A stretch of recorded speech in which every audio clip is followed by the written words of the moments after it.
এই দৃশ্যটা দেখে রাখুন সবার আগে।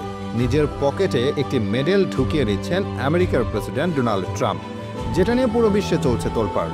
তার কাছে মেডেল চাইতে গিয়েও চাইলেন না ফিফা প্রেসিডেন্ট জিয়ান্নি ইনফান্তিনো, বরং হাতের ইশারায় বলতে চাইলেন, ঠিক আছে, আপনার কাছে রেখে দিন। এখন প্রশ্ন আসতেই পারে, কেন তিনি পকেটে এই মেডেল রাখলেন? কি হয়েছে ঘটনা? এবার সেটা নিয়ে করব আলোচনা। তবে এর আগে ফিরে যাওয়া যাক একটু পেছনে।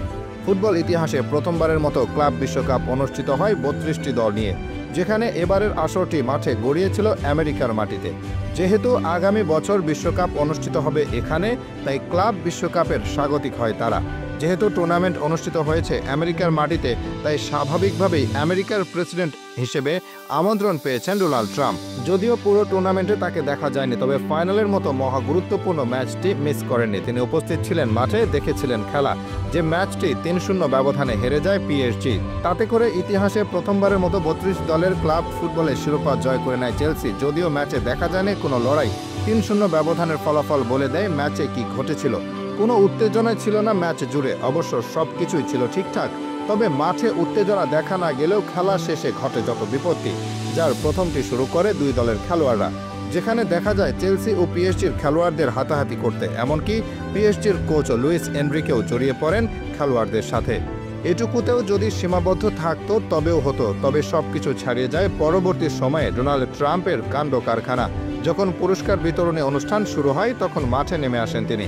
একজন প্রেসিডেন্ট এবং প্রধান অতিথি হলেও তার আচরণ কখনোই প্রেসিডেন্টের মতো ছিল না।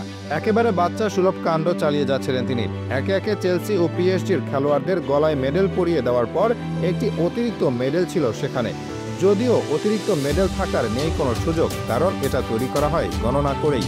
সমর্থকদের ধারণা মেডেলটি ছিল চেলসির উইঙ্গার ননি মাদুয়েকের, কারণ পুরো স্কোয়াডের মধ্যে ননি মাদুয়েকে ছিলেন অনুপস্থিত। সম্ভবত তার পদকই শেষ পর্যন্ত বাকি থেকে যায়। ভিডিওতে দেখা যায় ফিফা প্রেসিডেন্ট শেষ পদকটি তুলে দেন ট্রাম্পের হাতে। তবে আর কোনো খেলোয়াড় বাকি ছিল না। তখন কানে কানে কিছু একটা বলছিলেন তাকে। এরপর তিনি এগিয়ে যান ট্রফির দিকে। তাকে অনুসরণ করেন ট্রাম্প। সেই সময় তিনি ট্রাম্পের দিকে তাকিয়ে সম্ভবত পদকটি চাইতে গিয়েছিলেন। তবে দেখতে পান সেই পদক নিজের ব্লেজারের মধ্যে ঢুকিয়ে ফেলেন আমেরিকার প্রেসিডেন্ট। তখন আর সেটা না চেয়ে হাতের ইশারায় বলে দেন, ঠিক আছে, রেখে দিন আপনার কাছে। এখানে শেষ নয়। যখন চেলসির অধিনায়ক রিচি জেমসের হাতে ট্রফি তুলে দেন ইনফান্তিনো, তখন নিজে চলে যাওয়ার সময় ইশারায় ট্রাম্পকেও তার সাথে সরতে বলেন তিনি। তবে সেখানে দাঁড়িয়ে থাকেন ট্রাম্প। এরপর জেমস তাকে দাঁড়িয়ে থাকতে দেখে জিজ্ঞেস করেন, আপনি কি থাকবেন? তিনি বলেন হ্যাঁ। এরপর তাকে নিয়েই উদযাপন করতে হয় চেলসিকে। কে জানে, হয়তো বলতে চেয়েছে, আমার কাছে তো পদক আছেই, তো আমি থাকবো না উদযাপনে। তার এই কাণ্ডে পুরো নেট দুনিয়া তোলপাড়।